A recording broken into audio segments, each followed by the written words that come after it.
if this bozo can do it, I can beat his time. Because for me, I don't want to say it wasn't fun, but the DTD stuff wasn't really suspicious of it until he deleted the time.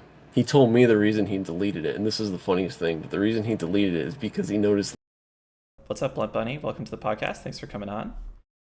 Course. It's an honor to be here, honestly. Thank you for saying that. It's an honor to have you. You are not super active in the Link to the Past community anymore, but you are a legend. You were, I want to say, maybe the fourth or fifth person to get a 123. He fifth, I think. Yes, fifth. Yeah. Because Erie beat me to it, I think, just by a month or Oh, so. wow. Yeah. That's funny. He had just gotten a 123. Yeah. So That's a hell of an accomplishment. yes, and you know that, Yeah. don't you? It took me a lot longer than you, but we got there eventually.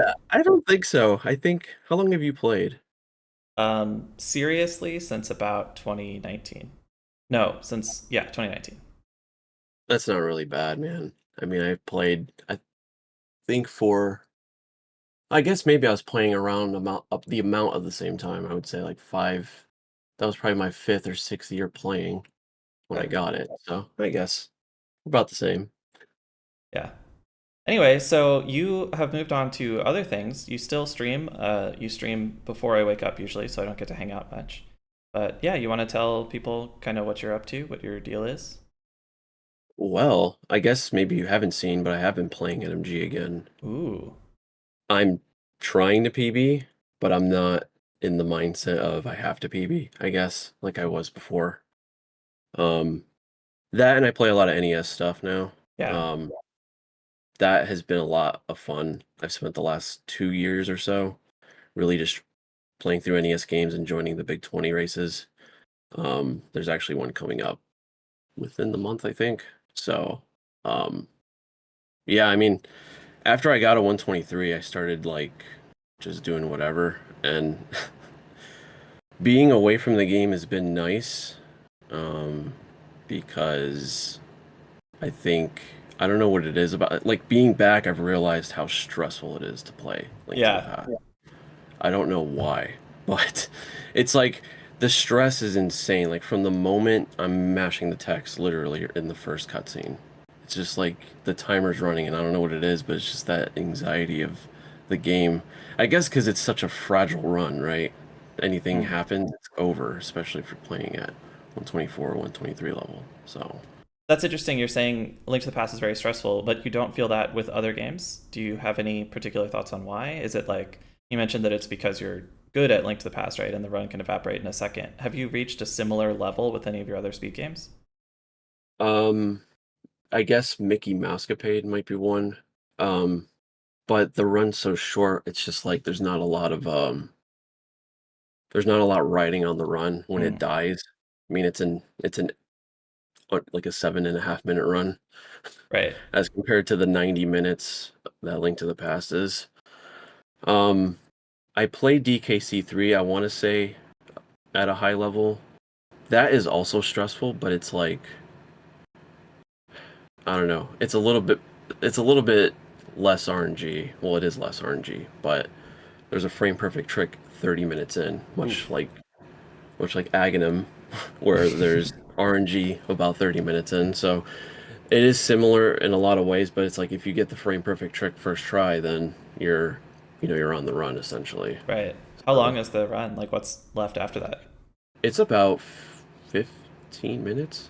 Yeah, I Okay, want to so say that's 15 to 20 minutes, I would say, yeah. And I don't know how familiar you are with Donkey Kong Country, not but very. um, so there's a trick on the fifth boss where you have to die on purpose and you have to pause on a perfect frame Oh, and it skips the boss when it fades out. wow. So you just beat the boss instead of fighting him. So every attempt is like 14 seconds or so. Okay, yeah. Yeah. So that's pretty rough to miss at a high level. It is, yeah. Now I feel like so when that trick was found, I had second place in that game Oh, because wow. the trick was found. So it was an easy time save. It was like a minute time save. Mhm. Um, but that was the closest I think I was. But like nowadays, there's a lot more better runners. I think I'm still maybe top 20 in that game. That's But pretty good. That's a pretty heavily run game, right? yeah, I think 2 is way more active. Hmm. And I would argue that runs harder in a lot of ways. There's a lot of tricks. It's not just a platformer. And 1, I've ran 1 as well. I don't really like that one as much, but that one has a ton of frame perfect tricks. But it's crazy when you watch those guys play. They're so good. They hit the frames all the time. Yeah. Yeah, I don't think that that would be the kind of run for me. Yeah, I think 2 is not there's no frame perfect stuff in there, but the run execution wise is hard. Yeah. It's a hard run. And it feels good to play it. Cool. So I guess what brought you back to Link to the Past then?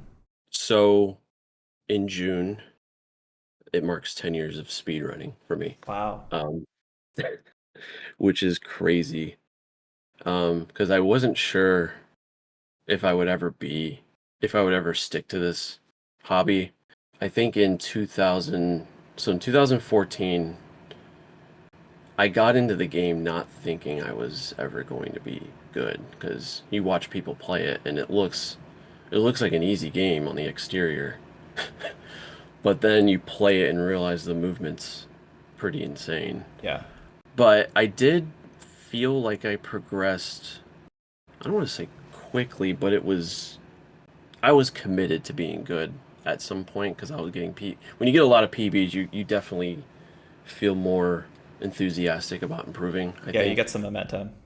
Yeah. And then when I got 129, I want to say that at the time, I'm going to sound so old, but it was the top 30. I think I was top 30. And that was just crazy. Like to me, that was crazy. I just remember being on that run and like a lot of people just coming into my chat that I watched or knew and just being like nervous for some reason. I don't know why.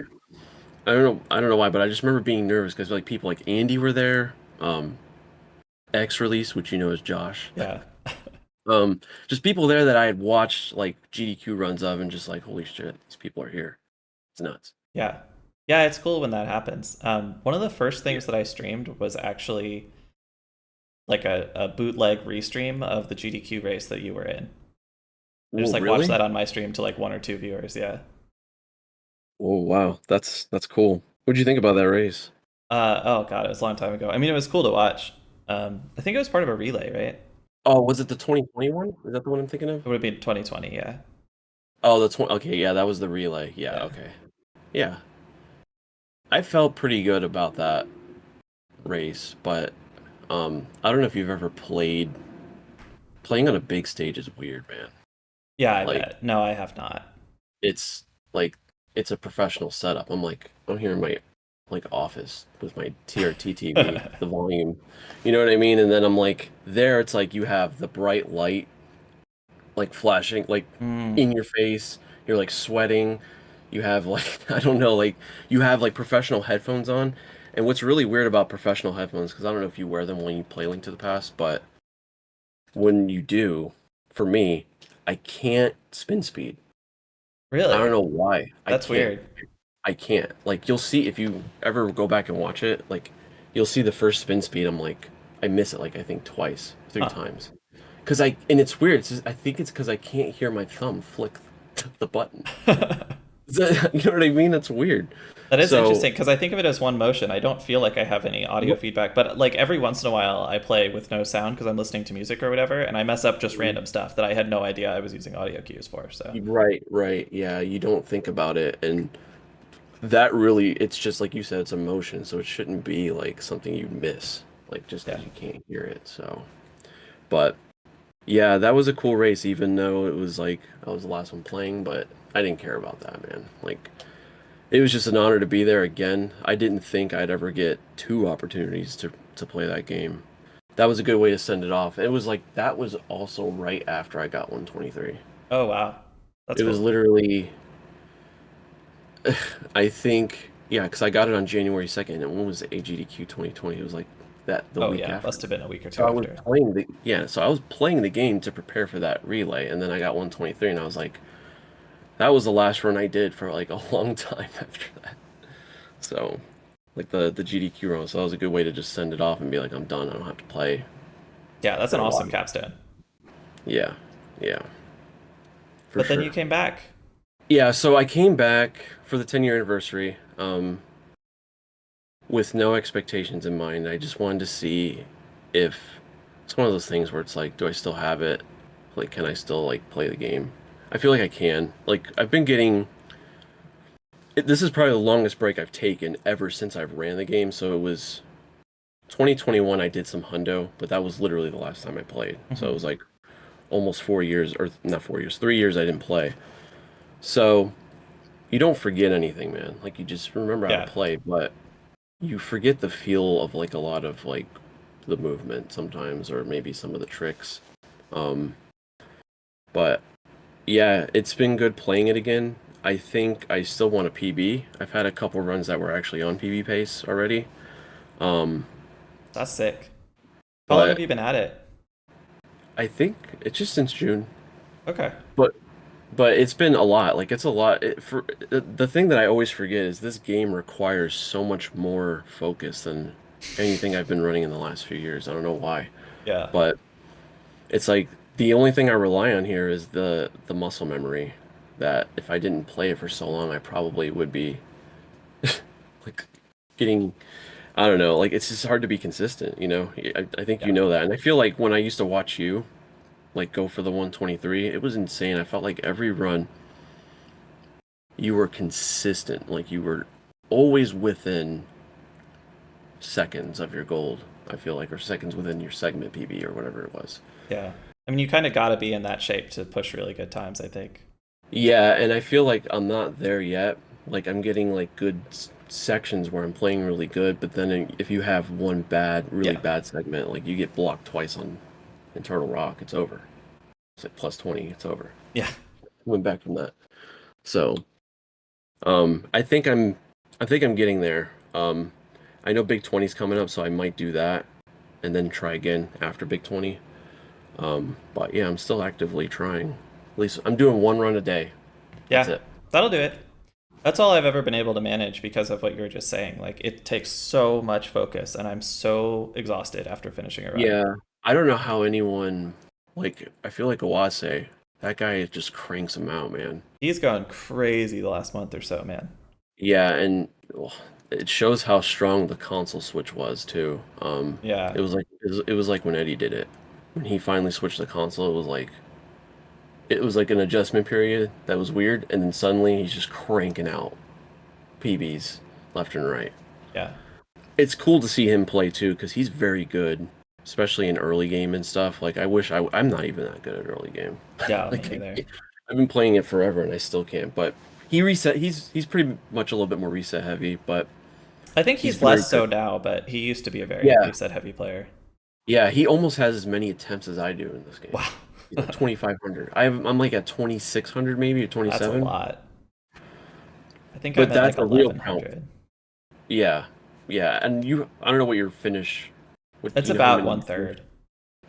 Yeah, I think mine's about the same. Yeah. About one third that I finished. And it's not entirely accurate because when I switched to Tempered Sword after 135, there's a set amount of attempts there that um, won't count as finished runs, Right. obviously. Right. So, but it's close. A third is really good, I think. I Yeah. think if you can finish a third of your runs, that's very good. I'm It's a jealous of lot. the people who have more. Like, Spleeby and Checks have like 60, Mhm. 70% finish rates, which is just crazy. Yeah, I saw checks. I'm like, dude, you finished almost all your runs. Yeah. It's nuts. Checks I has wish a I could higher do that. finish rate in like any percent RMG than I do in NMG, which is just ridiculous. Wow. RMG is very hard to finish. Yeah. It is for Like, me. if you die on Ganon, it's over, isn't it? If I remember right. Or is it still like that? Not Maybe it's an alternate technically, ending. but basically, yeah. Yeah, I think the run's changed since I've run it. Yeah. Man, I haven't run that in a while. I kind of want to go back to it, I think, at some point. So I still like have motivation in Link to the Past itself. There's stuff I want to do still. I think one more energy PB would be cool. If I don't, like I don't care if I don't PB, but I know I can. I don't care if it's a 1 second PB. I'd be fine with that. Um, but I'd like to go back to low percent legacy, maybe learn the 3 heart run, and ultimately I'd like to do a damageless run. Oh wow. Yeah. And only 2 people we know of have done that. Um, Zelna and Parisian player, right? Yeah, Parisian player. I didn't know Parisian had done it. Yes. Unless I'm thinking of someone else. I'm pretty sure. Yeah, yeah. He played ultra safe in comparison to Zelna, but he Yeah, did do it with with low percent stuff too. So yeah. that's sick. Yeah. I think that's long term goal. I don't have a timeline on that.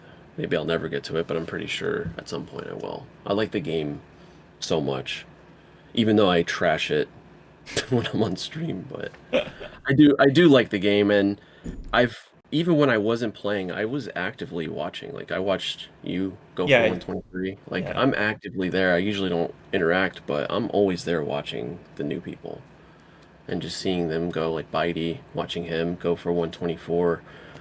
It's just it's cool to see how many people have gotten 124 now. It's crazy, man. We're up to like I think 30 or something. Yeah, and when I got 124, I was the fifth person to get it as well. Wow. And I think at that point, that was the highest I ever was on the leaderboard, which was fourth place.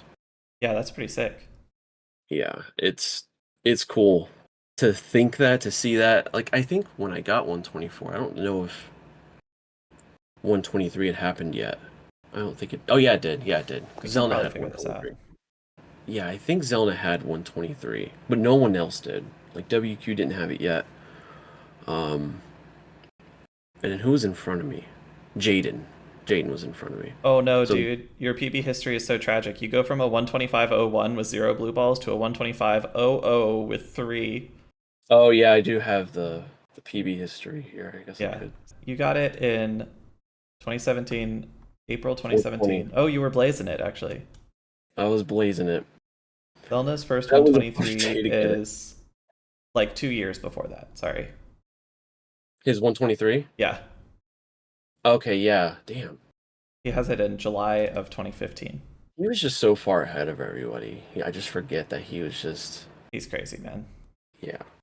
It it was inspiring to watch him play a lot because he was just so good.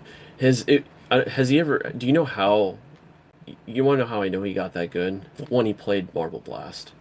Uh, I don't know if you've ever seen him play that. Yeah, a little That bit. game requires insane precision, and it's just nuts. Because I've played that game, and it's impossible. It's literally impossible. It It's looks so hard. crazy. I don't really know what's going on, but it looks insane.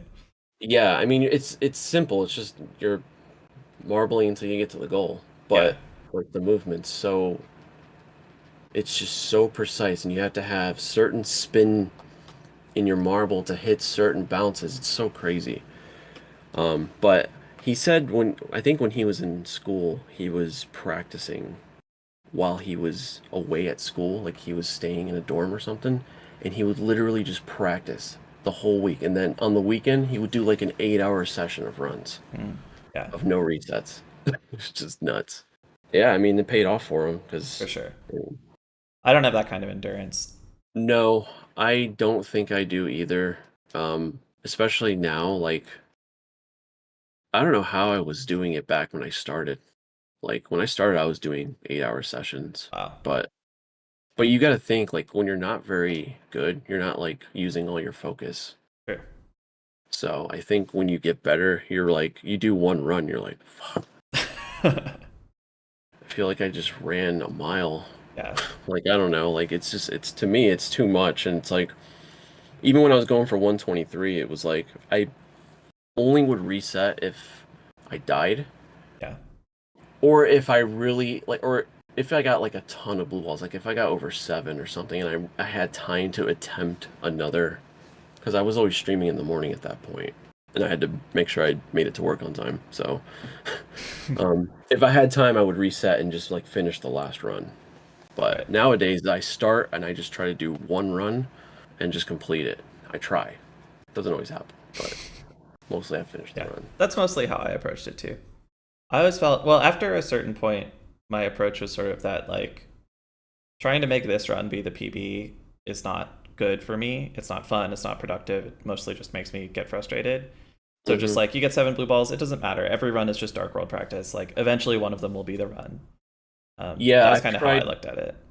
Yeah, and that's a good way to look at it because nowadays I try to think like, okay, just take the blue balls out of it and look at the time you get because like even if you get 7, if you just do the math, like that's what your time was, Like I'm and that's what I've been doing. It's like, okay, so a lot of these are 124 quality runs, but like the mistakes themselves don't reflect where you're at. It's so that's the other thing. So it's hard to like measure where you're really at in this game Yeah. in terms of your skill because you can have a week of really bad runs and think that you're not improving at all and that you're getting worse.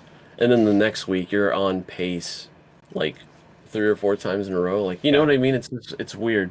So I try to think about it like, okay, I didn't get a 124, but I attempted to hover twice and missed it twice.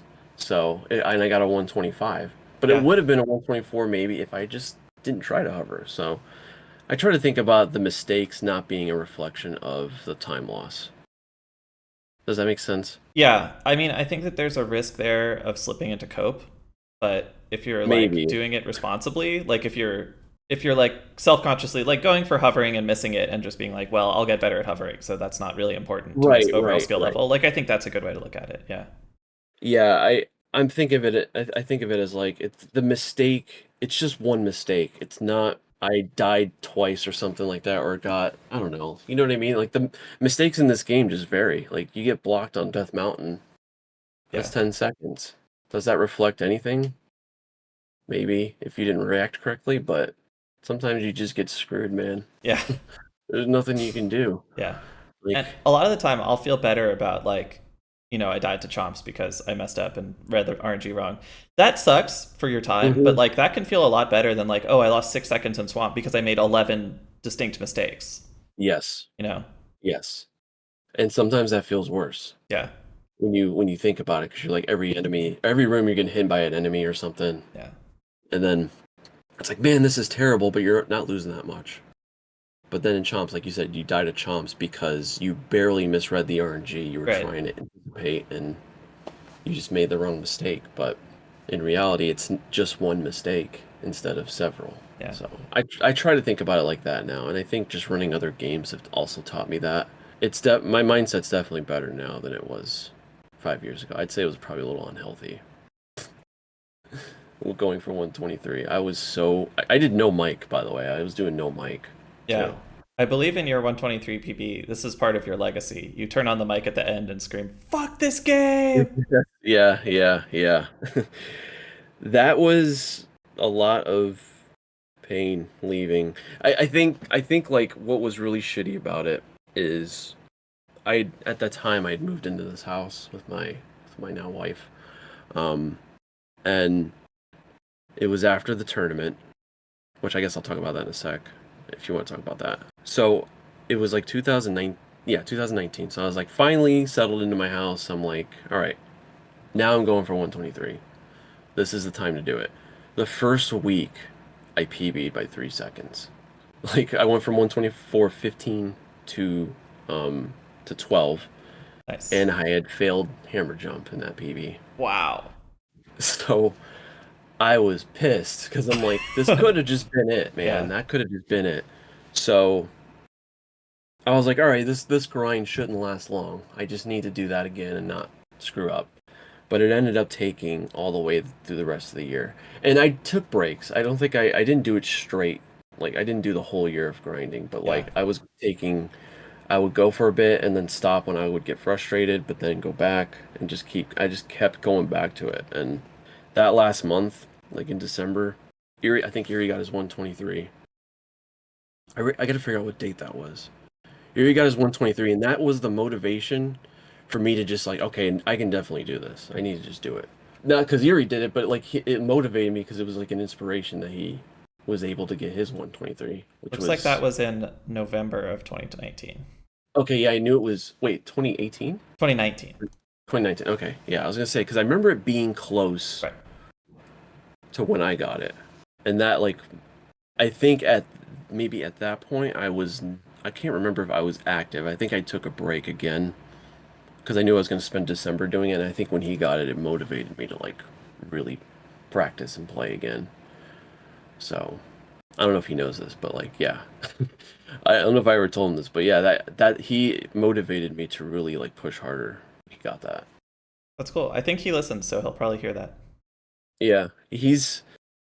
It was cool watching him, like his journey too, like him and Blaine, like Doomtap, watching those guys just go from their beginnings and just because Erie, I can't remember what his PB was in 2018, so was during the tournament, but I remember when he was in that tournament, he wasn't, I don't know if he was even a sub 130 player yet. Yeah, yeah. Let's see. His first. Well, this looks like he was a rando player, right? He came from rando. Yes, So yeah, I he believe so. had the trajectory of a lot of rando players where so his PB history, I pulled it up here. In February of 2018, he had a 133. His next run was a month later, was a 131. A month after that, a mid 128. A month after that, a mid 127. A month after that, a mid 20 126. Wow, yeah. So I think that was probably during the tournament. I don't remember when the tournament started. I don't remember either. So in 2018, that's when I decided I wanted to go for the 123 because I was like that was the only step because I had taken a break after 124 Mhm. and I was like I think the only way to do this is to do the theory task Hmm.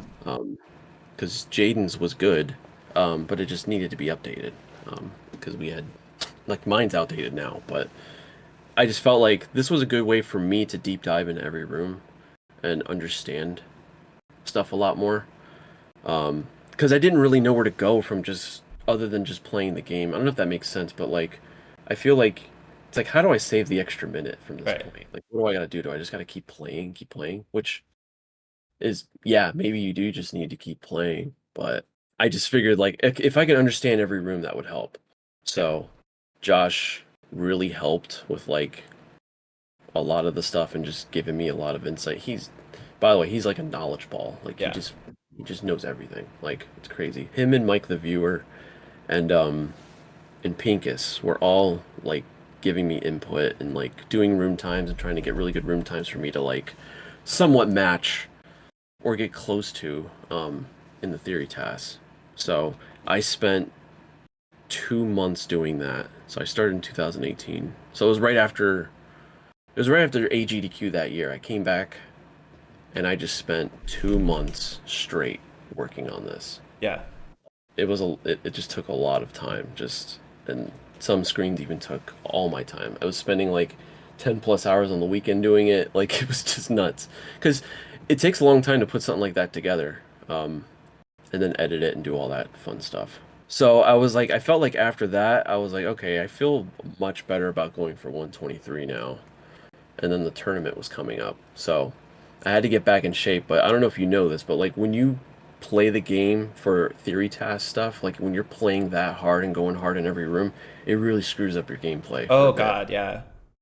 Yeah, like it really messes with your mind because you're still in that mindset of like trying to take every corner Yeah. you can very sharp, like as early as possible, not nudging anything. Like there's just so much. It like plagued me for a good few weeks. I had to like re-practice the game and like Yeah. dial it back. I haven't done it anywhere near that level, but sometimes I'm grinding a room for a while to like try to figure it out. And I'll Mm-hmm. just like one of the things you have to do to figure out a room is you have to try to get the fastest time you can. Mm-hmm. And then you need to come back to a level where you can do it 99.9% of the time. And you Yes. can't get the fastest time. You get the fastest time 15% of the time, right? You need to find the sweet spot. But I have Mm-hmm. definitely Yeah. had runs where I've like been working on a room or a sequence of rooms, and then I'll do runs the next day, and I'll just like completely shit myself. Just like trying to do these strats that are not really tenable in runs. Yeah, yeah. I think you when you go for 123, you learn that there's not a lot of value in those strats. There just isn't. Like you gotta just like you said, you want the room to go good 99% of the time, Yeah. even if you're losing 15 frames or whatever. because the overall run's not going to matter if you lose 3 seconds because you were trying to save 10 frames. Right. That's something I credit DoomTap for a lot in my thinking Hmm. from watching him play. He just like his approach has always been just don't lose my mind. Like if you can just get through the run without losing your mind, it's gonna be a good run. You don't have to squeeze out every single frame. I envy his willpower to like just keep it together when he's on the run, because Yeah, like it's hard for me to do that. yeah, Like I'm not afraid to admit that. It's hard for me to do that. And I feel like it's just because I've played the game for so long and I feel like there's a certain unrealistic expectation that I need to just play well. And I try not to do that, but it's hard to not do yeah. that. I agree. I've gotten better, but like you said, watching Doomtap, when I watched his PB, it was like it's crazy. He's just like it's like he's on any other run. I think towards the end he's like a little bit more quiet, trying to focus, but yeah, like you said, he even does like strats where I'm just like, wow, this is weird that he's doing this strat. Like I can't think of a specific one right off the top of my head, but I remember just seeing like watching his run. I'm like, wow, he's just doing a lot of this stuff that's just way easier, and I should just be doing this too. So I stole like quite a bit of his strats, Yeah. and that's helped a lot too, I think. Everyone has some rooms where they can't get the best stuff to really work for them. Like for you, famously, you have blunt mimics, right? That's a pretty slow Yeah, strat. Like it is slow. It is slow, but it's like I you can can't do change it. it, man. Yeah. Yeah, I'm taking the 30 frame hit or 40 frame hit, I think it is, just to do the room right, and it's like it's so weird that I came up with that strat too. Because it was literally because I couldn't figure out how to do the fastest strat, and I hated the ACM strat. Yeah. I just hated it so much, so I was like, I gotta figure out something else. So where was I going with this thought? Oh yeah, so after I did the theory tests, the tournament started, and I didn't think I would make it to the finals. I'm not gonna lie to you. Oh, you were in the finals. Wow, I didn't know that or didn't remember. Yeah, so this is why I don't join any more tournaments. At some point during that tournament, it was a pretty long tournament. I was hoping someone was just gonna beat me so I could stop playing the game because I was burnt out. But during the tournament, Spooky was found, Hmm.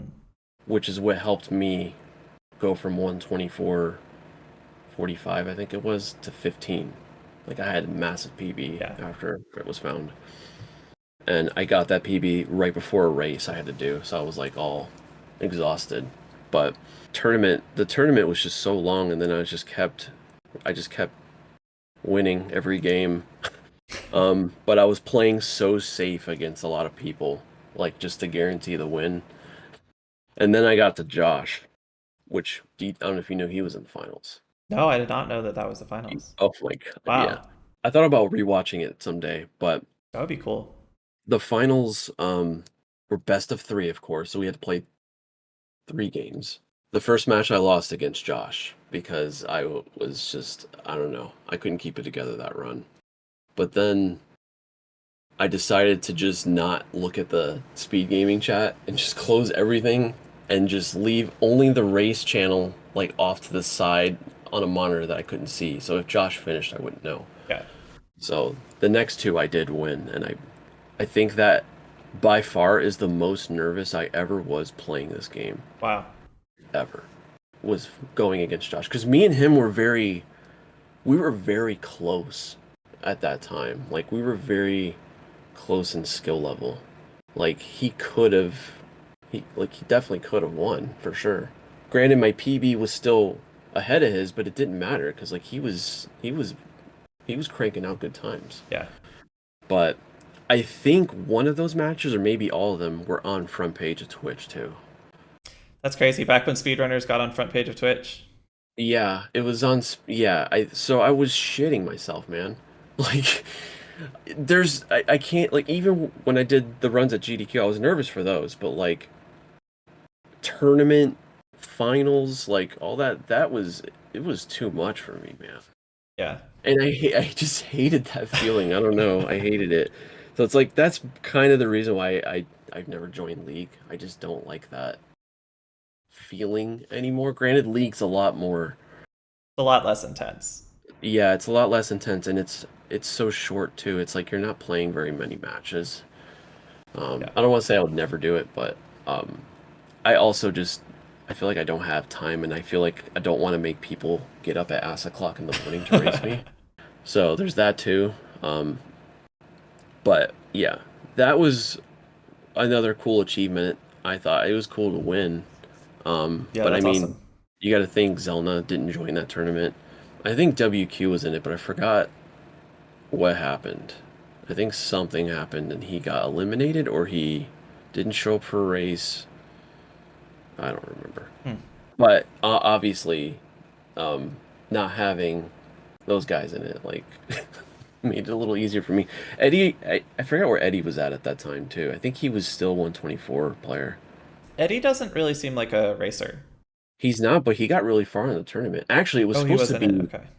Yeah, he was in it. I don't mean like he would be losing races. Like he's never expressed a lot of interest in racing or joining events. Yeah, I I don't think think it's his that style. I want to say that was probably the last one he joined. He so he went up against TGH, which at the time TGH was playing pretty good too, and Eddie had him for sure. And I forgot what happened on Ganon, but Eddie like fell or something, like Hmm. something stupid happened on Ganon where he fell and TGH won, and even TGH was like, I should have won this race, Yeah.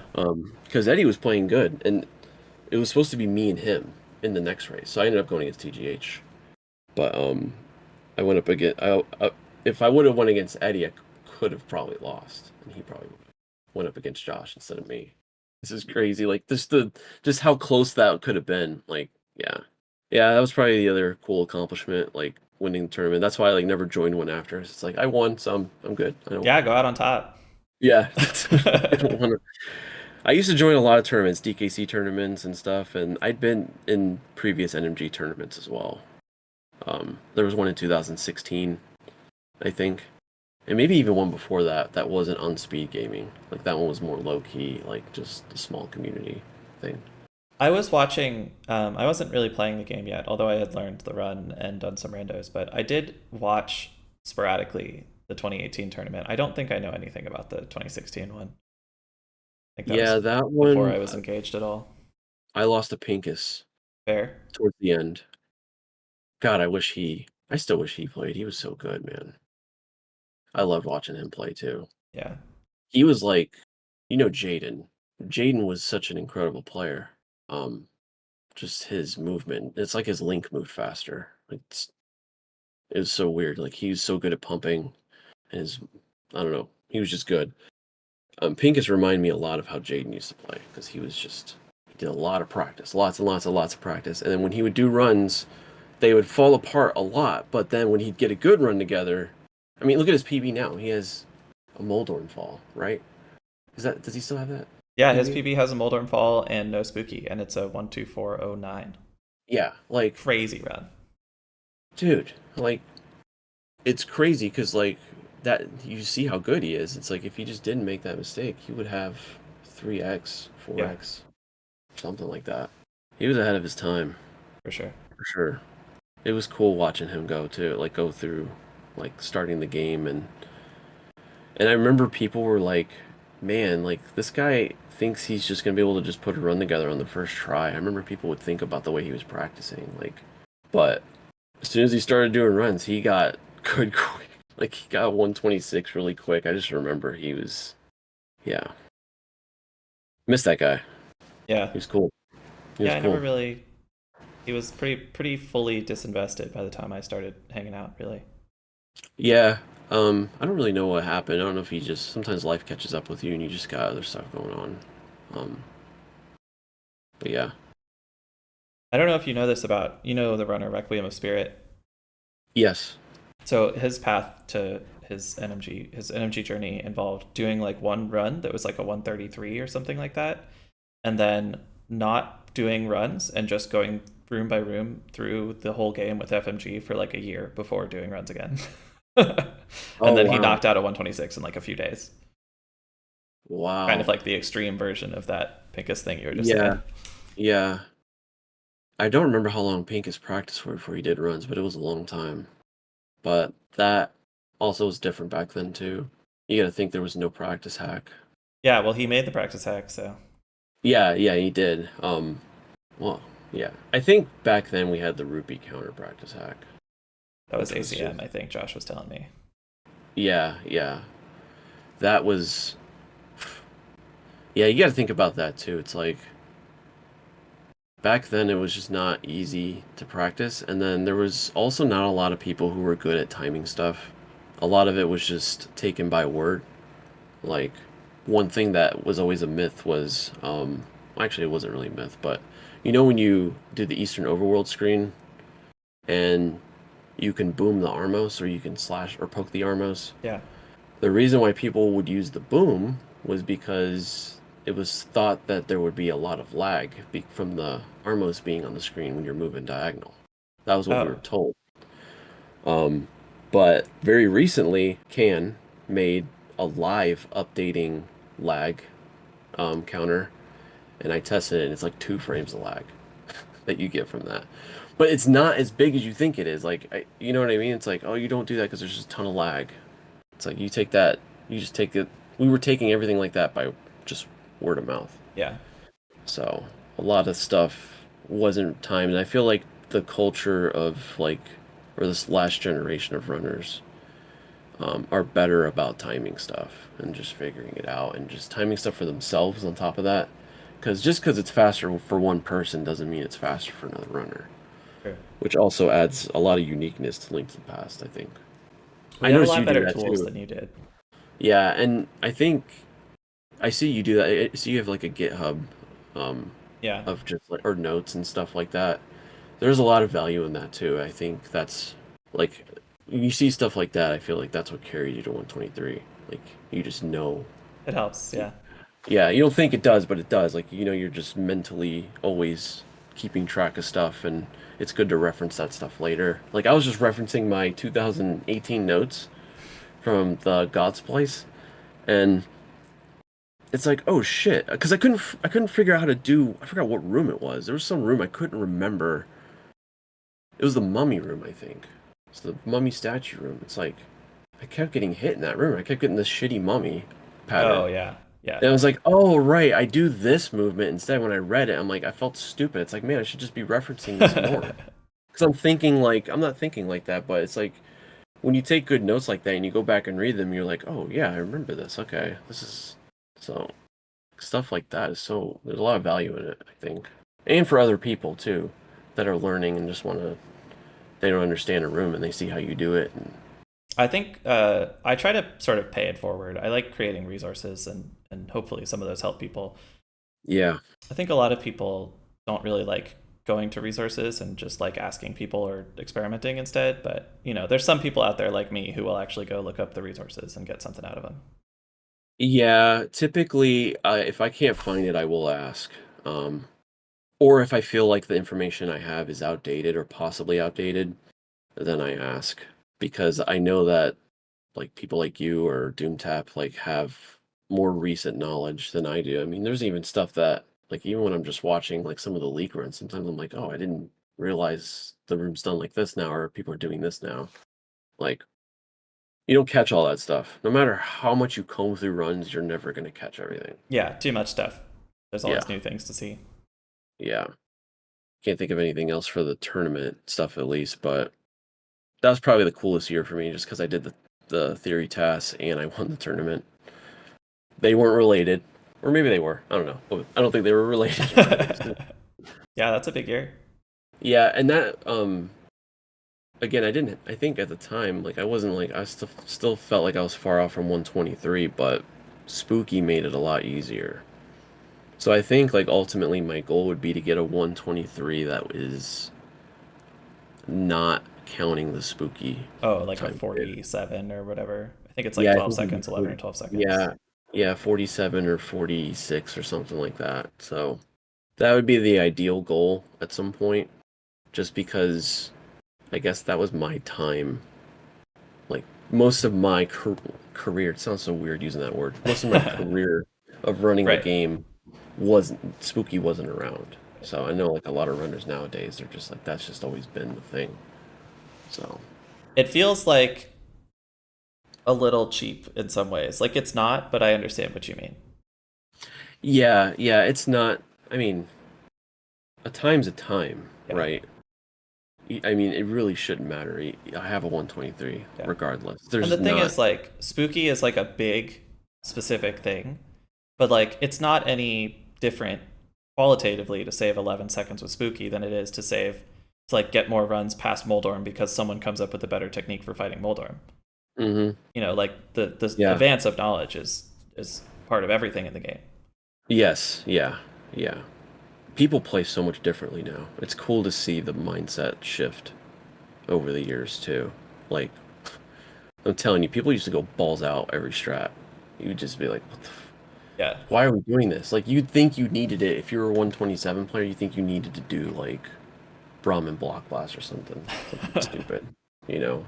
It's not like that anymore, and I think that's why there's more players that have 124s now, because they ignore all that dumb stuff. And plus, practice hack helps too, I'm sure. But What's the cat's please don't name? bite this. This is Bubbles. Hi, Bubbles. Um, Bubbles, and I don't know where Noodles is. Um, but he's somewhere. He'll probably jump up here too. Trying to think any other significant parts of my career in Link to the Past that were significant. When I had 125, that was a top 10 time as well. Sick. And I went from 124, I got this right here, 125, 43 to 18, and I had a Moldorm fall. Oh, just like Pincus. Yeah, and that's when I realized I can get a 124. Like, I was like, God damn it.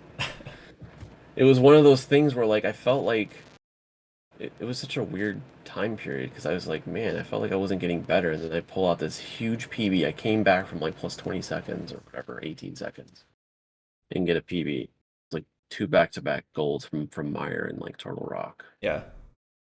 I think that's just a signature thing for me because I think like most of my PBs are there's some terrible thing that happens and then I have this unbeatable end game.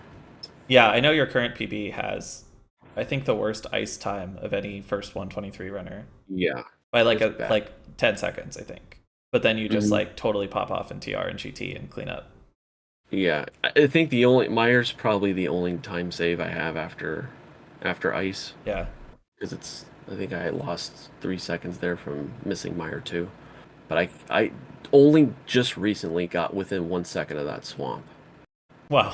Fucking swamp is impossible. Yeah. I was trying to do the math. I don't know if maybe you know this. What's the time to grab ether? Is it 51 seconds? I Does don't that sound know. right? It's around 50, but I don't remember. It 52, might be 50. 54. I don't know. 50. Yeah. Okay. I can never remember that one for some reason. Yeah, I think it's let's say it's 50. It's like a 647 swamp then. How do you do your shopping? I get ether and swap. Okay, so you have like My gold what and is your swap is, I think, is 733. Oh yeah, that's 3 seconds faster than mine. I I had can't. like 1 week where I was playing swamp like a god. Like I Yeah, got it's like a weird. 639 with no zero cycle and stuff, but then I can't do it anymore. Yeah, I don't know what it is. It's been my worst segment recently, and I've been putting a lot of time into it, but it was for a while my best segment. I don't know. It's a hard segment though. It's just a lot of little things that I think because you just don't die in it, most people don't put a lot of effort into it, but there's a Yeah, lot of time in Swamp. there More sure is. specifically, the first room and the Phelps room. Those two rooms are like 2 second variants sometimes between being able to dash through all the Tektites or whatever. Like that saves a lot. Yeah, And then going through Phelps without getting hit, like if you just swim through without having to move around too much, like both those rooms save a lot. But yeah. everything else is like a second variance. You bump into something or whatever. So Bad fire snake RNG, stuff like that. yeah. You have any questions about the lore? Any other Link to the Past lore? I guess Josh probably covered most of that, huh? Yeah, Josh did a pretty good lore dump. That's good. I am kind of interested in how your approach to other games differs, or like how your mindset differs. Oh, actually, before we get to that, I had one question that I wanted to say. You mentioned that you feel like your approach to getting the 123 or like that grind might not have been particularly healthy. One thing that I think about is that there's this kind of tension between like you sometimes have to sacrifice and like endure things that maybe you would describe as unhealthy in order to like do like really make an accomplishment that you're proud of. Like, I guess the question is, do you think it was worth it? Like, you had to go through some pain for it, but do you feel like it was worth it in the end? Yes. Yes, I do. And you're right. I think sometimes you do have to sacrifice, like, because for me, I don't want to say it wasn't fun, but it's hard to not think it won't get to you at some point. Because it does. It like not that I was like struggling with like it's not like I was overdoing. I don't want to say I was overdoing it, but I was definitely like 100% all in on it. If that makes sense. So Yeah. I have like I love running other games a lot because they're not this game. If that makes sense. But I think like I felt like maybe I should have put more time into other games to kind of make the mindset less like I don't know, less toxic feeling. I don't know if that's maybe the right word, but just I feel like if I would have just let myself take my time with it and not feel like I needed to get this by a certain time, because I think that was the issue. I think I was like I wanted to get it before AGDQ. I wanted to get it before AGDQ, I and I see. did, but because I wanted to be done with the game for a while, and I didn't want to leave off with that skill level because I was just like I was already beyond that. I felt like I don't know. I think that's the hard part about dropping this game is that when you stop, you feel like everything you've worked for the last however long, you feel like it's going down a drain, but it's really not. Like that skill stays there, but you have to work it back in. It's like working out again or something. Like Right. you haven't worked out in a while, you're gonna feel that pain because you haven't worked out in a while. But once you get back into it, you'll feel good. But I wasn't thinking like that, and that's what I feel like was not healthy. I felt like I should have just let myself do other things, or maybe just play something casual on stream for a bit. But I don't know. I felt like I owed people this 123 because everyone was watching and like I don't know. Like it's stupid when I go back and think about how I was thinking, but I don't think like that anymore. But I think I needed this to happen for me to understand that that's where I was at, if that makes sense. Yeah, that's interesting. Yeah. So I wouldn't say it was so unhealthy where I was like angry at the game or angry at myself because I couldn't do it. I just felt like I couldn't get the damn stars to align when I needed them to. And one interesting thing about that, and I think I've said this before, but the PB I got was the only time I entered Ganon on 123 pace Wow. through that whole grind. The only time. Because I always lost it in Ganon's tower, basically. There was never a chance to come back. So I had I remember just having it down to a science too when I entered Ganon. It's like I knew how many warps I could have, Yeah. and I knew if I needed to go for a cave spin, I would. Right. Like I had all the math figured out. That's why like I didn't go for a cave spin in that fight. But like I knew I had gotten two warps. I'm like, okay, all I gotta do is just finish phase four and it's good. Yeah. 100% good, and I can't miss a single spin. So I'm glad it worked out that way because you expect to lose runs to Ganon at some point, right? And that Yeah. being the first and last run to make it to make it to Ganon on pace, I was nervous for sure. I've dropped into Ganon on 123 pace twice. One of them was, of course, the 123. The other, I think I Hmm. got 14 warps. Yeah, you worry about that in the back of your head too. Yep. But I think the more you play, the more you realize that that's just part of what could happen. Yeah. You gotta accept it if you're gonna go for it. Yeah, yeah. That's what makes it tough, man. It's the things that are out of your control because then you feel that's what I mean like it's hard to PB near your skill set. Like I imagine you feel like you're maybe at least a mid 123 player, right? I feel very unclear because I don't really know. I was sort of like stalled out at 124, like mid 124 skill level for a while. I wasn't playing a ton. I was coming back here and there, but not like really dedicated. But on the like real 123 grind, I was like suddenly like really leveled up. Yeah, And then I got the 123 sort of like in the middle of the leveling up process. But then yeah, I was like, well, I don't want to play for a while. Like I made this accomplishment, I did what I wanted to do. And so it's weird now because like I was doing some runs for League and some practice runs for League, and I'd like have these terrible runs that are like 124 3x. And I'm like, oh, like I forgot that I actually did level up. And like a bad run for me is much better than a bad run for me would have been a few months ago. So Yep. I don't have a good feel for where like my, abstractly where my skill level's at. I mean, that sounds normal though, because you stop playing Yeah. and then you're just not in that same practice set. Because like the best time I've gotten since I've been back, I think, is a 124-20. And it's like, I feel like at the time, if I would have pushed it, I could have gotten a mid 123, I think. And again, it's not hard to be this far ahead, but I've been like minus 12 after ice. Right. So if I could just have a close end game and maybe a Yeah, good there's a mire, 4x easily. yeah, like it's there. But It'll come. yeah, yeah, it will eventually. But I just remember watching you play, and you were always on super late for me, so it was always very hard to Yeah. catch the whole run, because I was usually falling asleep to your stream.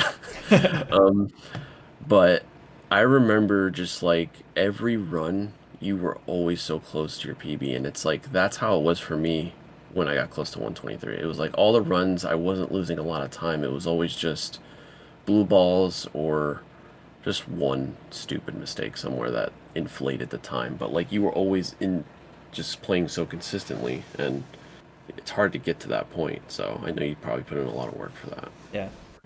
But yeah, I'm interested. You've said a few things about how other games feel different to you, being shorter, or like there's less to lose on a mistake or whatever. I guess I'm interested in. I haven't played any other games super seriously. You've gotten very good at least one, and it sounds like several other speedruns. So how does the Link to the Past mentality or experience carry over? How does it feel different to you? Yeah, I think A Link to the Past is probably one of the, unironically, the best games you can play as your first speed game.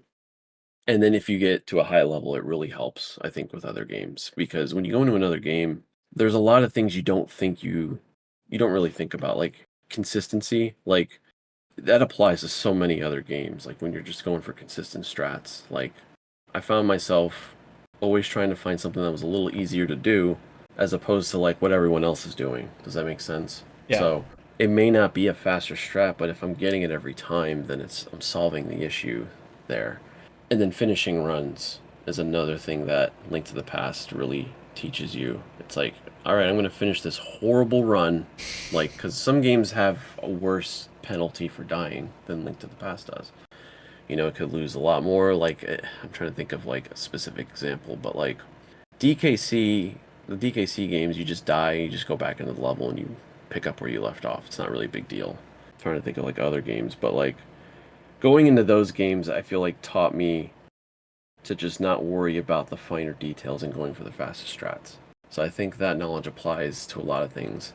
And then really paying attention to the movement too. Like Link to the Past doesn't look like a hard game, but the movement isn't easy. Like if to be good to enter doors correctly, to dash, stop your dashes, you know what I mean? There's a lot that goes into that. And a lot of it is close to frame perfect or yeah, pixel perfect. That applies to a lot of stuff too. NES games have a lot of like 2 frame jumps, sometimes 1 frame jumps. There was this 1 frame jump I found in Mickey Mousecapade that saved maybe a half second. well, that's a lot in a 5 minute or a 7 minute run. It is a lot. It is, but like just a pixel perfect jump. And it's like, well, in Link to the Past, when you do laser skip, that's a 2 frame window if you get the good pixel leaving the door. So I apply it's like it sounds like it's a hard thing to do, but like if you're just using a good visual cue, you can do it Yeah, and it'll work most of the time. So I think it's helped a lot with like precision stuff like that over time, and then just not frame whoring. You know what I mean? Not going yeah. for all the stupid stuff. NES games are great. I don't know if you grew up on NES or not. I mostly grew up on SNES. I definitely played some NES titles.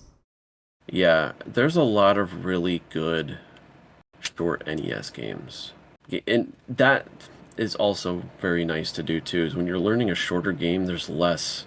It's like you can crank out like 100 attempts. Not Right. 100, but like you can crank out like 20 attempts in a session and not feel the burnout you feel from Link to the Past from playing Escape twice. You know, you know what I mean? Like, so Yeah. it's like with games like Mickey Mouse Capade, like I got the I got the record in that game. It's probably one of the only times I've held a record in a game because I'm not like someone who typically goes for the record, but I got so good at it that I just tried to push. For me, it's just about pushing the time as far down as possible, Right. like as a from a personal standpoint. But in this particular instance, like the Mickey Mouse Capade run is probably at a point now where it's almost optimized. Like my time could be beaten, but maybe by 3 or 4 seconds at most at this point, because it's unless something else gets found, Right. it's Right. optimized. But it felt good to get a run where I felt really good about it. And Yeah. that's what, for me, that's what it is more important. I don't care about beating someone's time. I don't care about getting the record. It's more about just seeing how far I can push it for myself.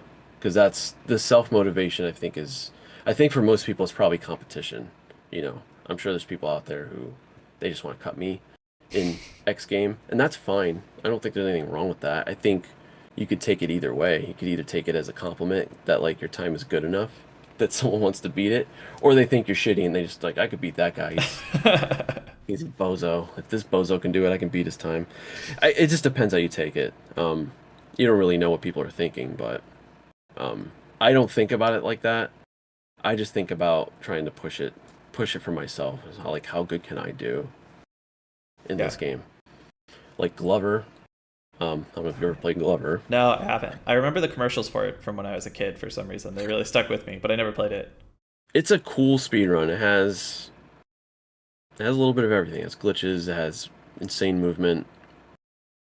But it's like I don't want to say it's on the tier of Super Mario 64, but it's 3D speedrunning, and that is a different animal. So there's not really a Link to the Past stuff I could apply to that Right. because 3D movement's a lot harder. Yeah. But at least in that game, you can use the D-pad. But that's probably one of the hardest games I've run. I still think like I still want to get better at it, but like it's like I feel like the time I got right now was the best I could literally do at the time. It's one of those games where the progress is just so slow, and I think it's just because it's 3D, a That's 3D interesting. speedrun. Yeah. I don't really have a lot of interest in running 3D games as speedruns personally. It does Yeah, seem like a whole different beast, kind of. for me it was, but Glover probably helped me a bit in the very short. Maybe you don't know about this. The very short period I ran Ocarina of Time glitchless. Hmm. Me and Josh kind of learned that at the same time. I don't know if he did. I don't know if he did runs, but he was so helpful with that game because he had ran. I forget the name of the stupid category that it was like one of those categories where you do 2 dungeons or something. Yeah, he And was talking about it in in his podcast episode. I forget what it's called. I think it's oh called yeah, Ganon Source Requirement, and it was called something else back then. is that the run he? Yeah. Oh, maybe that's is that the run I'm thinking of? Yeah. Yeah, yeah. He was saying you have to beat the two last dungeons to like open the bridge or whatever. Oh, so okay. Oh, I guess they changed the name of that. I forgot. I think it used to be called like any percent no IW WW all this weird shit. Yeah. But yeah, he helped me a lot with that game, and it sucks because like I wanted to do more runs of that, but it's too long. That's literally the only reason I didn't. But doing movement in that game is not nearly as hard as it was in Glover, because a lot of the movement you're doing in Glover is you're kind of off camera, because Oh, you're like you have to mash the L button too on top of that, that by the way, sucks. which is weird. Because think about like the N64 controller, and Yeah. you have the D-pad and the L button. You're just kind of doing this, and you're luckily you can use the D-pad, but like sometimes you're just doing stuff off screen because you're moving so fast and you can't see and the camera can't Wow. catch up to it. So there's a lot of that sort of stuff going on. But in Huh. Ocarina of Time, it's like more straightforward. You're just rolling or back walking, and like Josh just knew like where to do that and where to not do that, I guess, if that makes sense. Yeah, I learned that whole run and just never did runs. That's funny. I did faster quest runs, which faster quest is just all the cutscenes removed, so it saves like an Nice. hour Yeah. or whatever. Um, I'd like to do it again one day, but I just feel like I have to get up earlier, man. How long is the run? I think if you're good, it's probably 4 hours. Oh wow. I think if you're really good, it's under 4 hours. Yeah. I don't know how much it's been optimized since then, but you got to think that if you make a major mistake somewhere, it's like a lot longer, especially if you have to go back around or something. Like, I don't know. But I think for me, it was like around a 5 hour run. I think when it translated to the non-faster quest, because I think I had like a 4.5 hour time or something. That's too long for me. It is. I think Majora's Mask isn't as long. I don't. Do you play any of the other Zelda games, or have you? I've played most of them casually. I actually never played Majora's Mask casually, but I've played most of them. Majora's Mask is acquired taste, I think, for some people. I played a very small amount of it as a kid and like could not get into it. Yeah, I mean, it's. I don't know if you're like one of those Zelda fans that cares about the dungeon content, but that game only has 4 dungeons, so it's like most of it's just the side quest Yeah. stuff. I like the game a lot.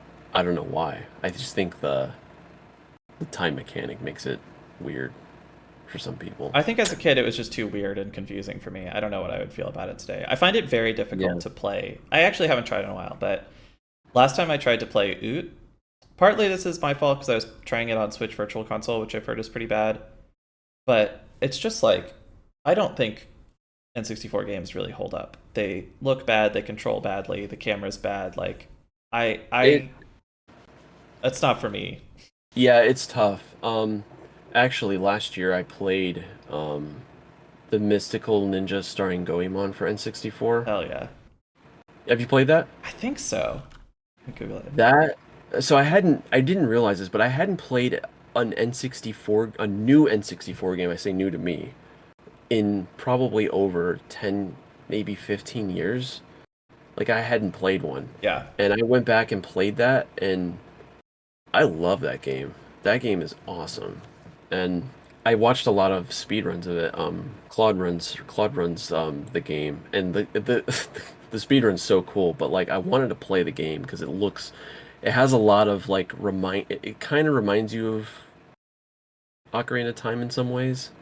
It came out before it, but there's dungeons and stuff and there's items and like it's cool. I think it's worth playing for sure. I think it is an N64 game that holds up better than most, That's cool. I but just looked up a I don't know what your threshold is. I just looked up a second of gameplay and I'm definitely thinking of a different game. I've not seen this one. Yeah, it's cool. It's cool. As it has its own charm, but I don't think it's like a. I think it's one of the ones that maybe aged a little better. Like, how do you feel about Super Mario 64? I well, I haven't played it in a long time. I don't think I ever even really loved it as a kid. Like it was cool that it was the first 3D Mario game, but Hmm. I didn't really love it. Like I beat it as a kid, but I never 120 started. I never like went back to it or anything. Yeah, I guess it's kind of like most people's threshold because like that game, I want to say it plays pretty well overall. Like it feels good. But yeah, I mean, there's camera issues in any N64 game, I Yeah. guess, if you think about it. I mean, you got to think they were probably just figuring that shit out. Oh yeah, yeah, yeah. So, but I don't know, like I was surprised that I enjoyed it as much as I did. I thought maybe it would be just good, and I didn't have a lot of expectations because it was an N64 game because it's very tough, like you said, to go back and just try to play a new one. But that game for sure is S tier. That's cool. Is Glover the only N64 game you've run besides sort of Oot? Yeah, yep, it is. I wanted to make. Oh no, I ran Road Rash, Oh yeah. 64.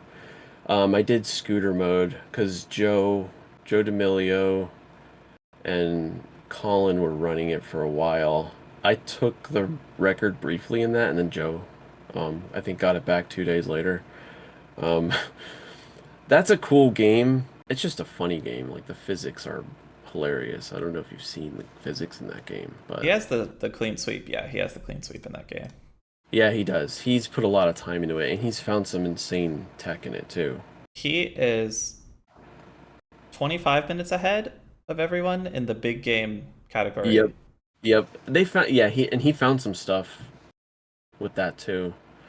Like found some ways because like in that game it's like you if you cheat in a race you get disqualified, but there's like a way to like not cheat, but cheat still, if that makes sense. Like you could trick the game into thinking that it's still you still won the race or Gotcha. something. So he's figured out a lot of that stuff. Dude, Joe's one of my speed heroes for sure. That guy is he's good at video games. He picks games to run that are not particularly interesting to me, but he's obviously really, really good at them and has a great Yeah, NMG time as well. yeah, Oh, that's not true. I ran Aladdin. I forgot he has third place in Aladdin. Yeah. yeah. Dude, he goes so hard, it's crazy. Like Diddy Kong Racing, that is a hard ass game, Oh man. yeah. Like I don't Yeah. know. Like I feel like that's maybe the hardest game he runs from my perspective, but um him running that and what else? Oh, Castlevania, of course. Like he's Yeah. known for that. Super Castlevania 4. Um but he's one of those guys that he'll just grind it out. His NMG grind was crazy. Like he would do 12-hour sessions sometimes. Damn. I remember the one session he did. He got like two PBs. It was like I want to say they were 124s or That's crazy, 125. man. Yeah. If I PB, I'm done for like at least a day, probably two or three. Yeah, yeah. He's me and him had that similar mindset where we just want to keep going until we get what we want. Yeah. Yeah. The forever grind mindset. I Not patented, but you know. think that's still your Discord status. Yeah. Yeah. I I came up with that name by I think it was Star Fox 64. There's a level called the Forever Train or something. Oh, okay. Yeah. So that's like how I came up with it. That's funny. I didn't And I know it guess had it's an origin story. yeah, I just came up with it. Well, because I felt like 124 was taking me forever, and I just changed Yeah. my stream title to the Forever Grind because it felt like forever. Yeah. Because that's just how it is when you want something. And then I think even Ham made the channel named off of that. Yeah. Yeah, you still see that name pop up. It's cool if people still use it. I still see like random people using it, even sometimes people I don't even know. It's like maybe probably don't even know the origin, but I don't care. I It's didn't just know that it was cool. you who said it first. I knew that it was like from that era, Yeah, I feel but like most people don't probably know, but yeah, it was. I just randomly came up with it. The only person who picked up on the reference though was Waffle. He's like, is this like based off the start? Like, it was crazy that he like instantly knew. Like, that's wild. yeah, because most people don't even think of it. It's from that shitty stage where you're the stupid When you're the tank. you're in the landmaster, Yeah, yeah. and it's that train. Oh God, I hate that stage. But yeah, like nowadays I've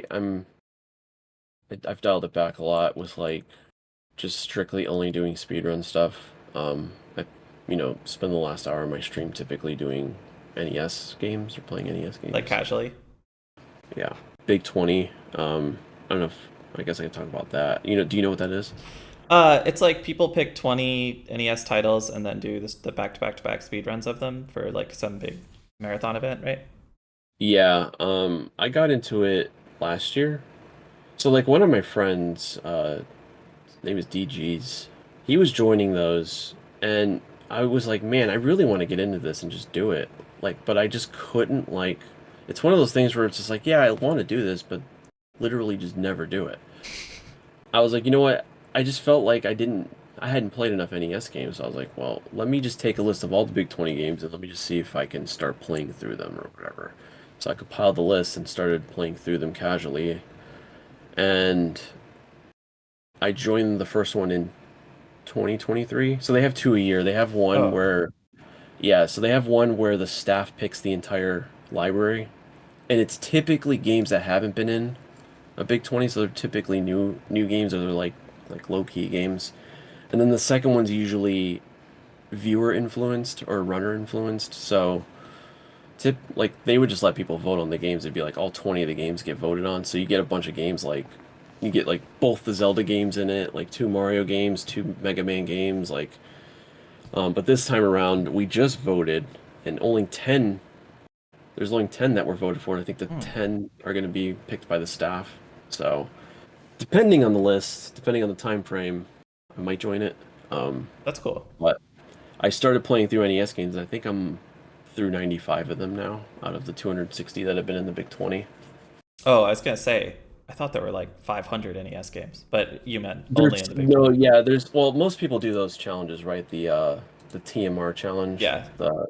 Yeah, you know who TMR is. Oh, I guess for anyone listening who doesn't, TMR is the Mexican runner. He used to be a Twitch streamer. I think he's on Facebook or something. Maybe he came back to Twitch, but he played through every single NES game blind Yeah. casually.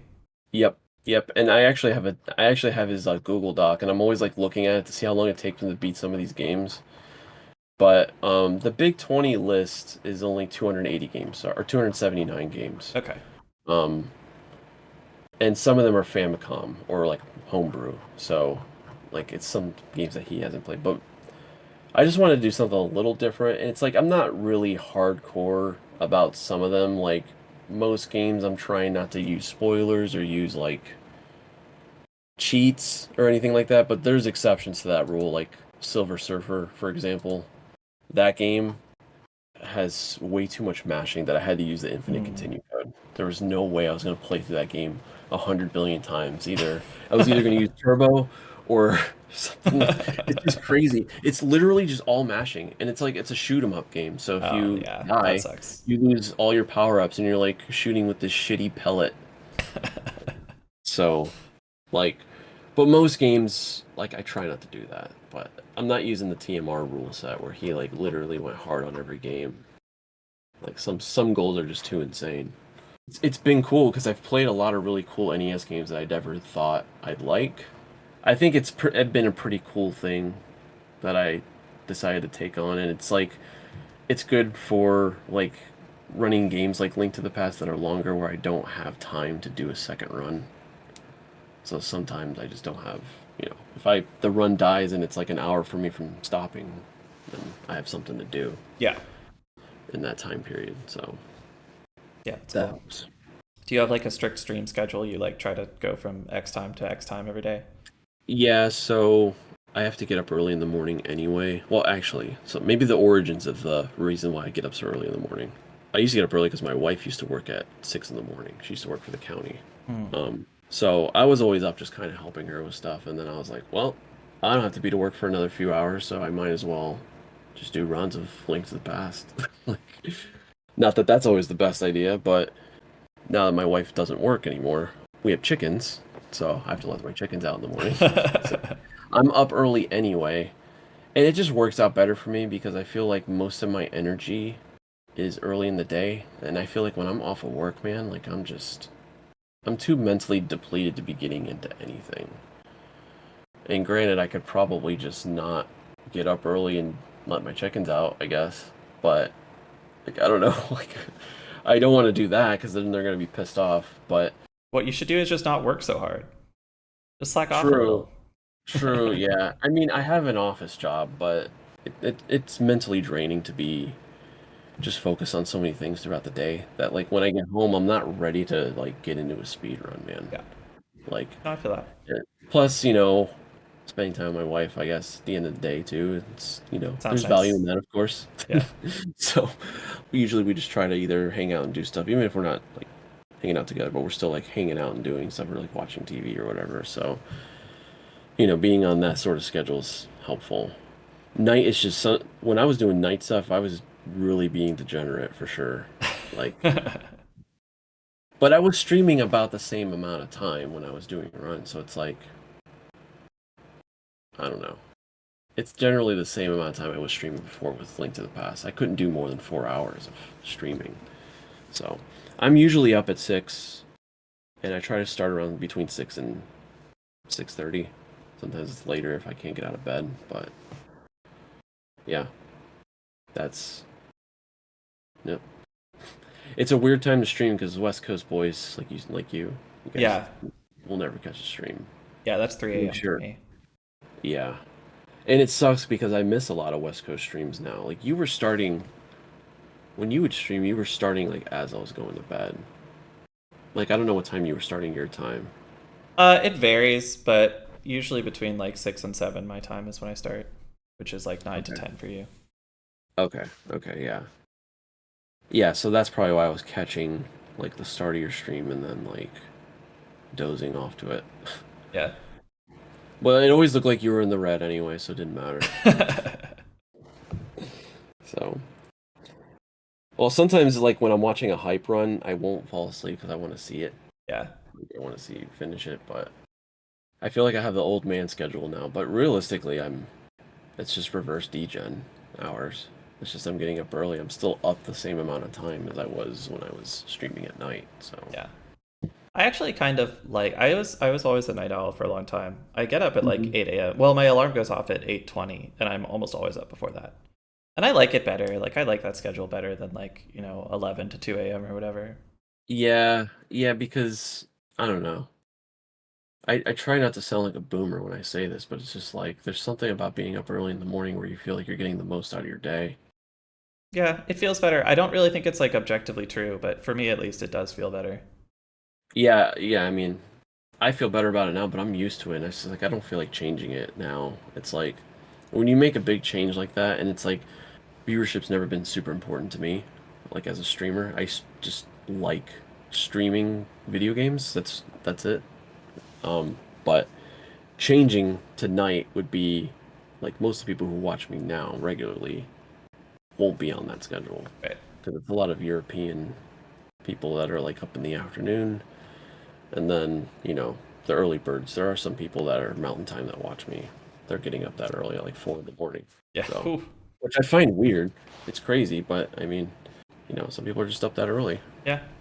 And I'm honored that they're even up that early watching me. So maybe I'm their only option. I don't know, but you never know. But I just think it's cool. I've never been particularly concerned about viewership either, but I like having people to hang out with. Right. And if you switch time slots entirely, you're not going to have people you already know to hang out with, which will like feel bad for a while until you make new friends in that time slot. So, Yeah, that's a very good way to put it. That is exactly how I think about it. Because like it's just like you said, it's like those people are always around. It's always cool to have the same people around. yeah. Whether they're shit posting or whatever. Cool. You got anything else to talk about? I feel like we've covered our bases pretty well here. I was trying to remember what I heard in the Josh thing I wanted to weigh in on. Um, oh yeah, the DTD stuff. I Oh don't know how yeah. much you know. I don't know how much you know about that. I don't know that much. I know that he was a good runner, like 126, maybe 125, and then around then started cheating and has at least one run that was very conclusively spliced. Yeah, And there was some drama around, I guess, WQ calling him out for cheating, and WQ was, I think, already not kind of persona non grata, and so maybe didn't get taken seriously or whatever. I don't know the details of how that went, that but was more or less the case, yeah. So to fill in those blanks, because I think Josh said most of the stuff, but the details in it were so first off, we were pretty good friends with him. Like I was pretty close with him. Me and him, I guess you can say we had a rivalry because he was playing the game before me, but like at one point we were both, and you can even I think I even have a link to this run, but like me and him ran for JRTA. You know what JRTA is? uh, It's like the Japanese is that speedrun RTA in marathon. Japan? Is that a It's different thing? different than that. It's different. So Okay. JRTA used to be a marathon that was run to get Japanese speedrunners funded to go to GDQ to do runs. Oh, cool. Yeah, so we did JRTA. We were in JRTA too, me and Downtime Death. We were both 126 players at that time. And considered probably the two most active at the time. I think Timon was active too. He was also a 126 player. But yeah, we were good friends like for a while. So it was really shitty to hear that he had cheated, but like he had gotten that time when we were all at AGDQ and wasn't really suspicious of it until he deleted the time. And then he disappeared for a while. And then at the time, WQ was suspicious. And I remember sending him a message on, at the time it was IRC. Yeah.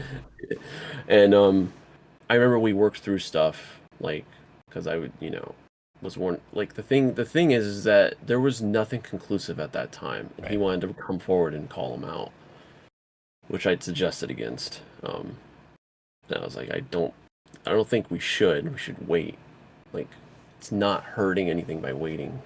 And I think I had ended up going to Crystal about it, um, in private, because I felt like she had, at that time she was still active in the community and she still had influence, Right. I would say.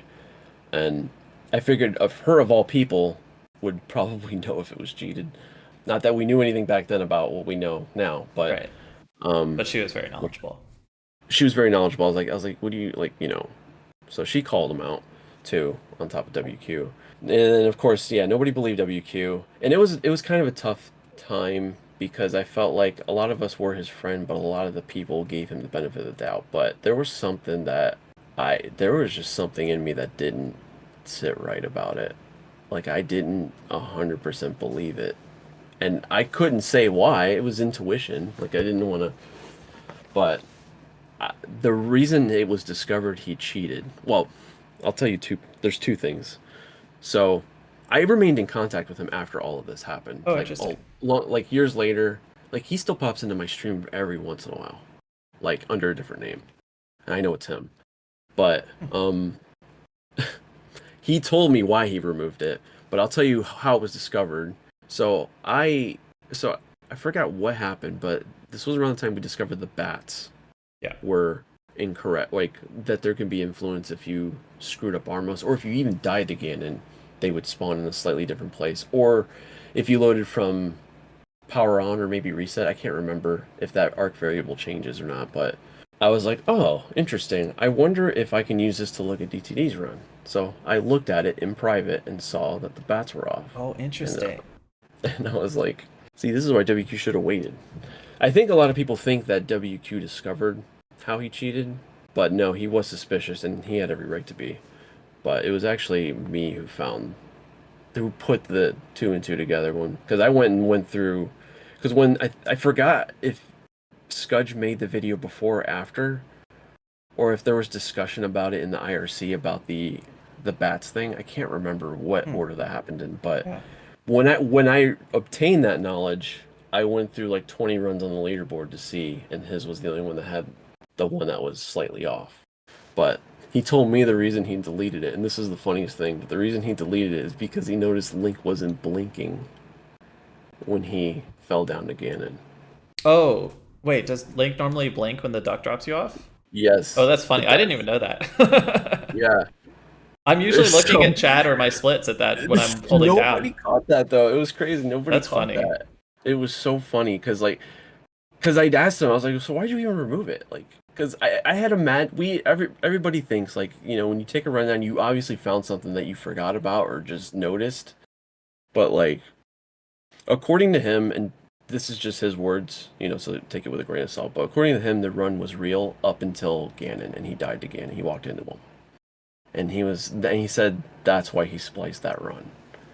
But then he just went off the hanger because he spliced another run after that. He Oh, had like the really? webcam pointing at the TV. Yeah. So, you know, take that at face value, or I don't really know what else to say about that, but that's how it was discovered, though, was because like I'd used Scudge's knowledge to put that together. That's And I don't interesting. know how. I definitely didn't know that it went in that order. I thought that people were suspicious of the run and had started digging into ways to disprove it. I didn't realize that they were disconnected science done by someone else, and then you just applied it to Yeah, this case. that's science. Yeah, that's why I wanted to clear it up because that's really what happened, and I was pretty close to it because there was a lot of like I don't discourse, I guess, with like and I don't blame anyone for this, by the way. Like I just don't. I think there was just people who were using friendship to excuse what had happened, and I think with WQ being in that position he was in at the time where he, wasn't being taken seriously, didn't help either. I think if he wasn't in that, there would have been more merit. He would have been taken more seriously.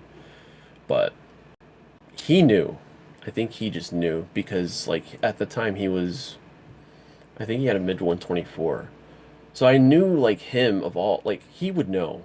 He knows what the journey's like to go from, you don't just go from 124 or 125.05 to 123 in that short of a time. No one's Hmm. ever done that. I And didn't I think the realize that first DTD claimed a 123. he did. It was the third run he did. Wow. Um, off the he had done so he like did two more runs after people were calling it out. This was after he was gone for a while, so he did two runs that were pointed at a CRT and to make it seem like it was real. But I mean that doesn't prove anything. You can just play a tape or something Yeah. or whatever it is. And it had no like I don't think it had he didn't say anything. Like he was sitting there playing. You can hear like the game audio like through the TV. It wasn't like actual line in audio, but you can hear the game audio through the TV, but he wasn't saying anything. So he like streamed it on an alt, two of them. I think I still have one of the videos. I could like show it to you offline or something, but Yeah, that'd be interesting. yeah. So he had did that, and when he was doing that, it was just like, okay, he's definitely going too far. Yeah. But like the bad thing was more obvious in those runs because they were definitely in a different spot in one of those videos. I can't remember which one, but the first one and the second one. I think the third one didn't. And he was trying to there was one point where he was trying to say that that's just not how it works. He's like he's seen it happen different ways than how the game works, but like the knowledge wasn't as I don't know the word for it, but like there wasn't as much knowledge on the game back then. So Yeah. it was like when stuff like this was coming together, like the arc variable stuff, like this was new stuff because Scudge was looking into the game. He also tried coming back on an alt, which was funny. I've heard about that. I've never seen it, but Josh says that he would like do one room with 135 level skill and then do the next room with 126 level skill and kind of hope that it balanced out. I knew it was him, but it was like, well, I mean, I didn't interact with him at that time. So there was a period where I wasn't interacting with him after that, but especially during this, it was Silent Sophie. Oh, I've heard that name. Okay. Yeah, it was just funny. Apparently, he like went off mic with a voice changer to make it sound like he was someone else, but I didn't see that. I That's never funny. saw evidence of that, but apparently that happened. So, but yeah, he got. I think what got him is he connected to the IRC, the Speedruns Live IRC, and I think he forgot to turn on his VPN or whatever, Oh, yeah. and it like showed up as his previous like Yeah. when you would join on the same IP, it would always like show like something that it was like your Last old username login or something. was whatever or Yeah, whatever. what Yeah. something like that. So yeah, so there's that. That's what basically happened with that. But yeah, he came back around for a little bit, and you know, like I said, we did a lot of races back in the day, so we were always in voice calls and stuff, like all of us. It was it was crazy how much how many like races we used to do back in the day. Yeah. But That's something that's really changed. I hear that from a lot of old runners. yeah, it's weird. We use Skype. God, we used Skype back then. Yeah, it was nuts. But yeah, I mean that's kind of like the DTD lore. Um, Do you think he was legit up until the whatever the 124 was that he spliced with the bats? I th I think so. Because I mean we did races, so like I know that he had the skill level for it. I think he that is probably an example of somebody who lets the grind get to them, that they get tired and they're just ready to put it down and they're just like fuck it. Like let's just do this the easy way. Yeah. It's weird to do it and get away with it and then Yeah. say, well, now I'm going to do it really egregiously and not get away with it. I mean that's I feel like most cheaters do that. Well, They the can ones that we know about do that. right. I The think there's really good probably a cheater, the silent really group good of cheaters who do it once and get away with it. yeah, it's possible. Yeah, I say the best cheaters haven't been caught. They just For haven't been sure. caught. We had a lot of cheaters in our time. There was a guy named Elderize. This was another person WQ called out and said he was a cheater.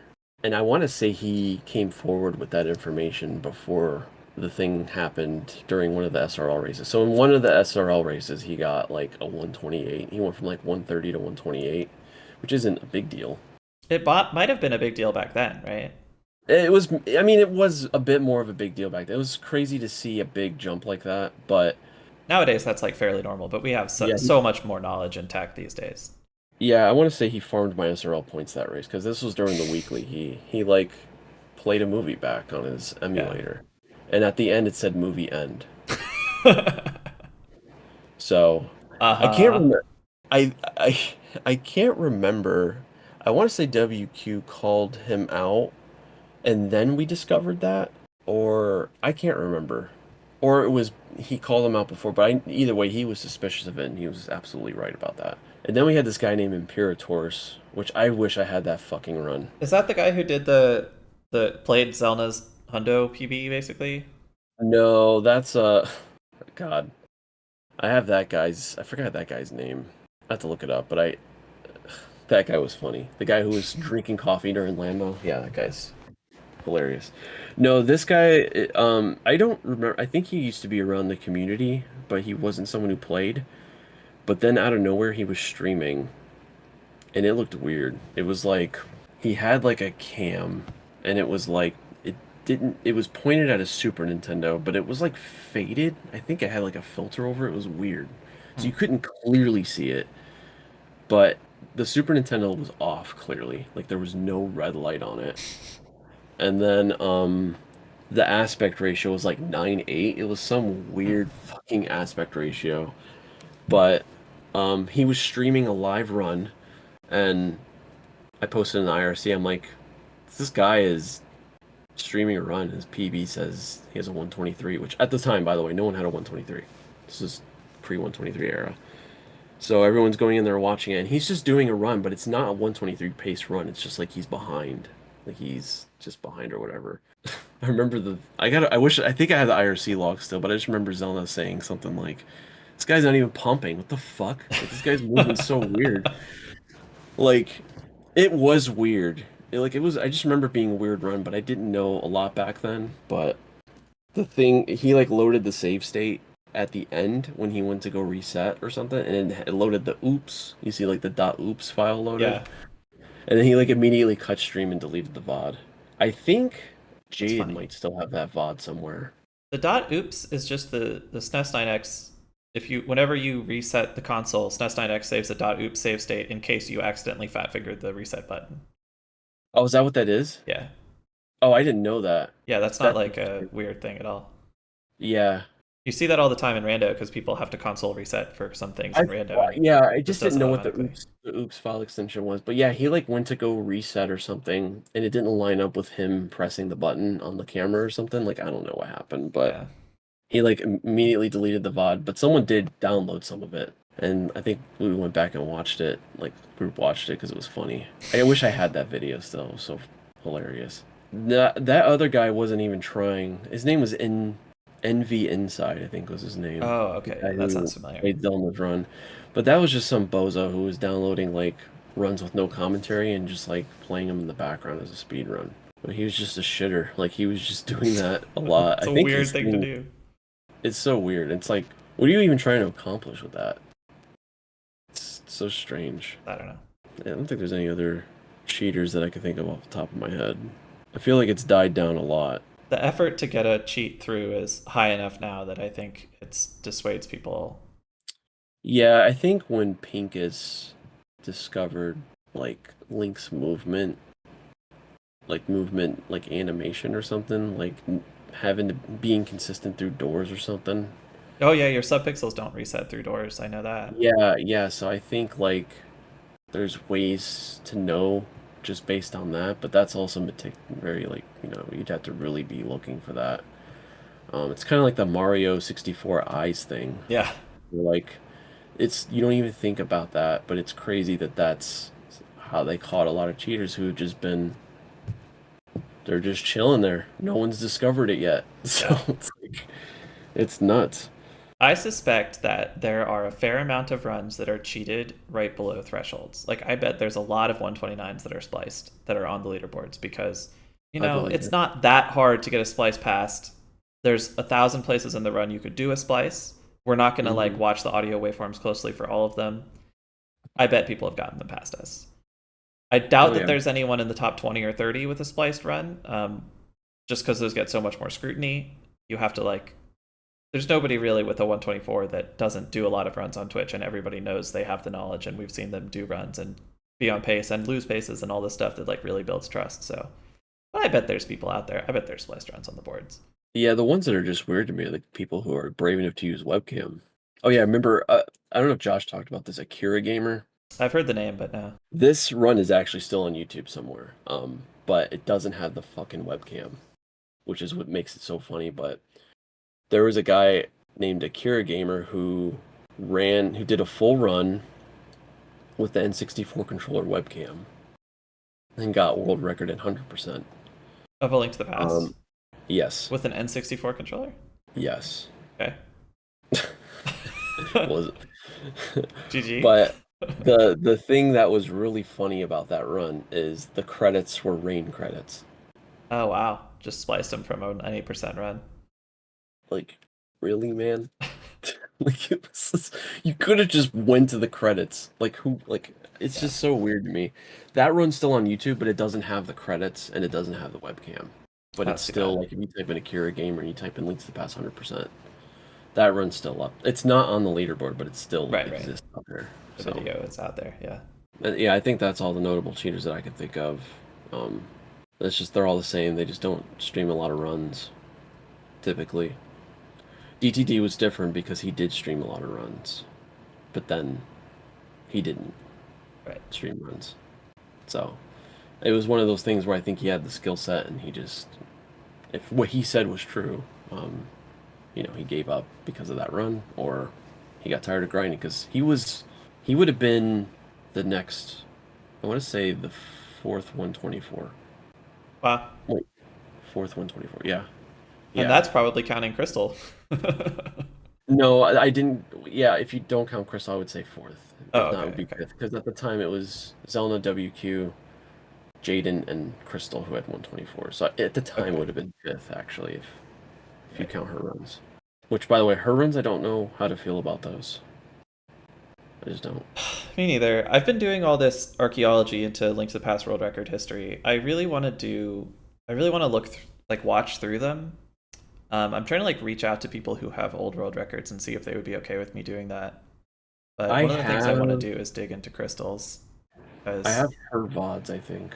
I have a bunch of crystal VODs. We can compare notes later. You might have some that I'm missing, but I have Okay. a few of hers. I think with her runs, there's just questionable things, but I would never strongly say that 100% either way. I just can't. I just Yeah, don't think. I don't know what to think. I think they are very suspicious, but I can't go past that. Like, you know what I mean? Like, I don't feel, I wouldn't feel comfortable just like making a decision on whether they were yeah. really cheated or not. The Because way they're, Josh terms it is that they're not acceptable for leaderboard submissions today. yeah, I guess not Not verifiable is verifiable. probably the right one. Yeah. Yeah, I think that's where, because like with her, you just don't, she was knowledgeable of the game. She Yeah. knew stuff. Oh Um, yeah. and her play style is it is strange in some places, but I don't know. It's just tough to say. It's like you look at Jaden, and then you look at her, and Jaden was like vastly different player. He was very good, but she didn't stream runs, and I'd never seen her stream runs. So I don't know. All I have are the VODs, the Yeah. 124 VODs, and um, I think the 126 I may have. But that one I want to watch again. When Josh brought it up, I was like, man, I do want to watch that run again because now that I know a lot more about the game, it would be really cool to watch it. Yeah. I would love to. If you have any way to contact her, please help me. Yeah, I've interacted with her only on that DTD stuff, but I think with the stuff that happened in the community, no, I don't think she wants to deal. I don't think she wants to deal with any of us. Yeah. Which is totally fair. Yeah, but I would pass that information along if the opportunity ever comes up for sure. Yeah, I don't think I have anything else to add, man. Unless you have any other questions. No, this is awesome. Thanks so much for sharing your perspective and some history.